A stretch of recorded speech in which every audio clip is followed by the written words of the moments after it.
Yemen का नाम सुनते ही दिमाग में आता है लंबा खिंचता युद्ध, भूखमरी और तबाही। लेकिन अब इस युद्ध में सऊदी अरब और संयुक्त अरब अमीरात यानी यूएई के बीच भी तनाव बढ़ गया है। दोनों देश कभी करीबी दोस्त थे, लेकिन यमन को लेकर उनकी राहें अलग होती दिख रही हैं। शुरू में दोनों देश एक ही तरफ थे, लेकिन धीरे धीरे अपने हितों को लेकर मतभेद उभरने लगे। सऊदी अरब यमन की अंतर्राष्ट्रीय मान्यता प्राप्त सरकार को सपोर्ट करता है, जो अब रियाद से चल रही है। वहीं यूएई यमन के दक्षिणी हिस्से में साउदर्न ट्रांजिशनल काउंसिल नाम के अलगाववादी गुट को बढ़ावा देता आ रहा है। एचटीसी यमन को दो हिस्सों में बांटना चाहता है, जिसमें उत्तर हूथियों के पास और दक्षिण में उनका अपना स्वतंत्र राज्य हो। इसमें यूएई को लगता है कि दक्षिण यमन में स्थित बंदरगाह और व्यापारिक अड्डे उसके आर्थिक हितों के लिए फायदेमंद हो सकते हैं, लेकिन सऊदी को डर है कि ये गुट उनकी सीमा पर खतरा बन सकता है।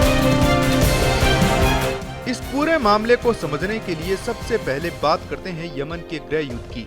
दरअसल 2014 में ईरान के समर्थन वाले हूती नाम के शिया विद्रोहियों ने राजधानी साना पर कब्जा कर लिया।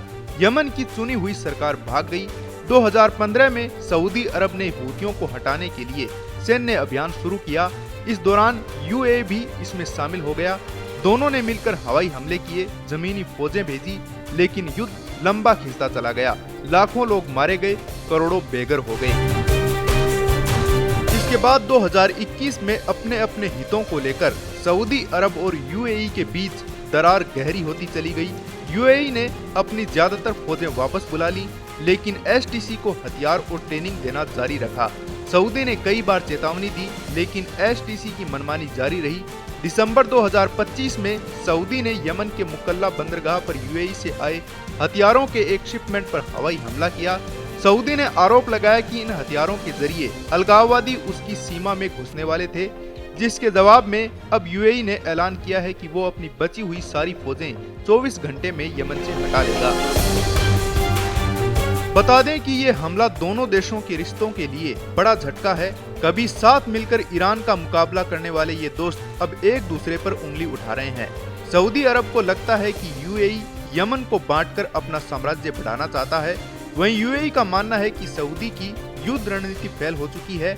ऐसे में यमन में शांति की उम्मीद कम होती दिखाई दे रही है, क्योंकि हूतियों के मजबूत होने से ये प्रयास असफल हो सकते हैं। दूसरी ओर गल्फ देशों के बीच भी जंग छिड़ने का खतरा मंडरा रहा है। अब देखना होगा कि ये तनाव और बढ़ेगा या बातचीत से सुलझेगा। लेकिन यमन के लोग जो पहले ही जंग के शिकार थे, अब इन दोनों की लड़ाई का बोझ भी उठाने वाले हैं। ऐसे और भी अपडेट के लिए आप जुड़े रहें पत्रिका के साथ। नमस्कार। देश दुनिया की ताज़ा खबरें और वीडियोस के लिए अभी डाउनलोड करें पत्रिका ऐप।